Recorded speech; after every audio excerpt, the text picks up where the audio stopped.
white-based communities and putting more taxes on white people. I also noticed that in your acceptance speech you didn't mention anything about America or Christians or white people in general, and so I didn't know if that was one of the policies that you guys had spoken about.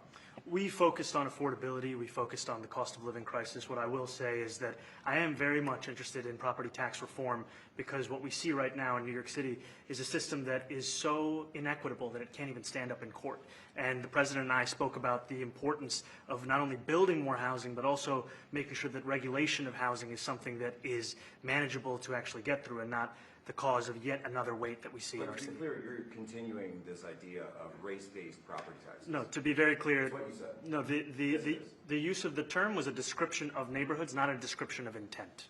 So you intend to tax the whiter neighborhoods more? No, we intend to create a fair property tax system because we want a New York City that is not only fair and equitable, but also one that every New Yorker can afford. Please go. Mr. Mamdani, anti-Israel protesters just targeted a synagogue in New York. Are you concerned about Jewish New Yorkers feeling welcome and safe in the city? And President Trump, you threatened to cut off federal funding to New York City. What policies would prompt you to do that? Would that be city-run grocery stores? Would it be something else? Well, I think if we didn't get along, whether it's cut off or just make it a little bit difficult or not give as much, we want to see, I use the term, we don't want good money going after bad. And we don't want that to happen. I don't think that's going to happen. I did say that, subject to what policies are being said. We had a meeting today that actually surprised me. He wants to see no crime. He wants to see housing being built. He wants to see rents coming down, all things that I agree with. Now, we may disagree how we get there. The rent coming down, I think one of the things I really gleaned very much today, he'd like to see him come down, ideally, by building a lot of additional housing. Yeah. That's the ultimate way. He agrees with that, and so do I. But if I read the newspapers and the stories, I don't hear that. But I heard him say it today, and I think that's a very positive step.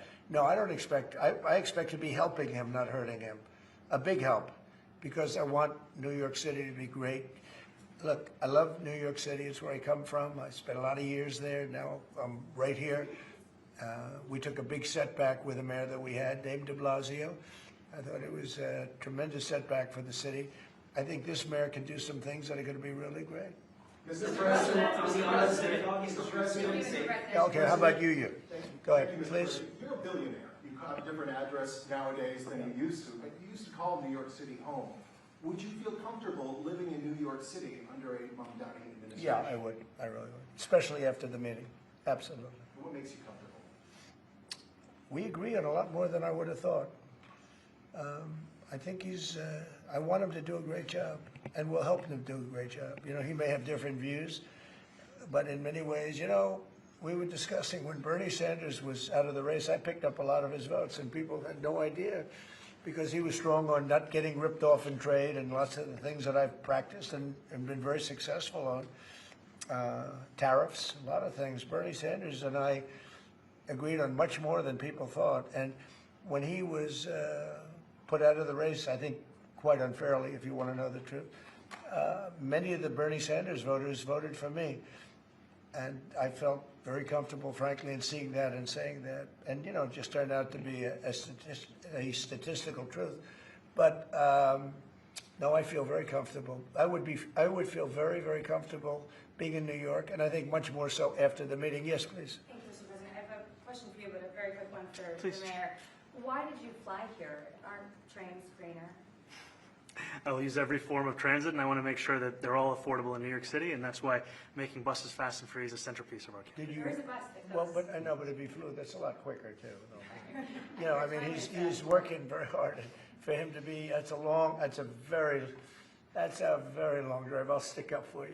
The plane takes you 30 minutes, and driving takes you a And long Mr. time. President, I was wondering if you could clear up some confusion around a Washington Post report.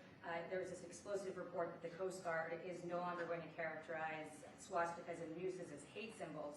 DHS called that a lie and fake news. Can you clear up? I don't know anything about it. When was this written? I think yesterday. Well, look, the Coast Guard's an incredible group of people. I know them very well. We just ordered a lot of new Coast Guard cutters, beautiful, the most magnificent ship. They look like yachts with lots of guns on them. So I don't know, I haven't seen any report like that, but certainly we want them to remain a great force, and they are. Mr. President, and you did a piece in all the 9 months around the world. I would like to ask Mr. Mamdani, you've accused the U.S. government of committing genocide in Gaza while President Trump was working on peace. Why that? I've spoken about the Israeli government committing genocide, and I've spoken about our government funding it. And I shared with the president in our meeting about the concern that many New Yorkers have of wanting their tax dollars to go towards the benefit of New Yorkers and their ability to afford basic dignity. And what we see right now is we're in the 9th consecutive year of more than 100,000 school children being homeless in our city. And there's a desperate need not only for the following of human rights, but also the following through on the promises we've made to New Yorkers. And I appreciated the meeting we had and the work that we can do. Do you agree that President Trump did do a peace and worked hard to make the peace? Because he worked hard to do the peace in the Middle East and everywhere. Do you agree with that? I appreciate all efforts towards peace, and I shared with President Trump that when I spoke to Trump voters on Hillside Avenue, including one of whom was a pharmacist that spoke about how President Trump's father actually went to that pharmacy not too far from Jamaica Estates, that people were tired of seeing our tax dollars fund endless wars. And I also believe that we have to follow through on the international human rights, and I know that still today those are being violated, and that continues to be work that has to be done no matter where we're speaking of. Mr. Thank you, President. Mr. President. Do you view the mayor-elect as the true leader of the Democrat Party? And do you think Leader Schumer is a leader Jeffries, have to follow his lead? Well, look, I hope they have great leaders. This is a man that right now I think is focused in New York City. I really think he has a chance to do a great job. We're going to help him, but I really think he has a chance to do a great job. But I'll let you answer that. You consider yourself the leader of the Democrats? I think it's more appropriate for him. I consider myself the next mayor of New York City, and I keep my horizons firmly on New York City, and I appreciate the meeting with the president, which focused again on the 5 boroughs and whether New Yorkers could afford to live there. By the way, being the mayor of New York City is a big deal. Absolutely. I always said, one of the things I would love to be someday is the mayor of New York City. Being the mayor of New York, and especially now, because I think you're at really a turning point, one way or the other. It could go great, or it can go in a different direction. And I think you really have a chance to make it great. I appreciate it. Mr. President, you say you love New York City. Mr. Mamdani, does New York City love President Trump? New York City loves a future that is affordable, and I can tell you that there were more New Yorkers who voted for President Trump in the most recent presidential election because of that focus on cost of living, and I'm looking forward to working together to deliver on that affordability agenda. I got a lot of votes. One more, go ahead, 1 or 2 more, go ahead. I tell you, the press has eaten this thing up. I've had a lot of meetings with the heads of major countries. Nobody cared. This meeting, that you people have gone crazy. Outside you have hundreds of people waiting. This is just a small little group. For some reason, the press has found this to be a very interesting meeting. The biggest people in the world, they come over from countries nobody cares. But they did care about this meeting, and it was a great meeting. Go ahead. Yeah, Mr. President, I was going to ask you exactly that. Why do you think there's so much more, so much excitement around this than in some form? Because I think he's different. All right, I think he's different, and that can be in a very positive way. But I think he's different than, your typical guy runs, wins, becomes mayor maybe, and nothing exciting.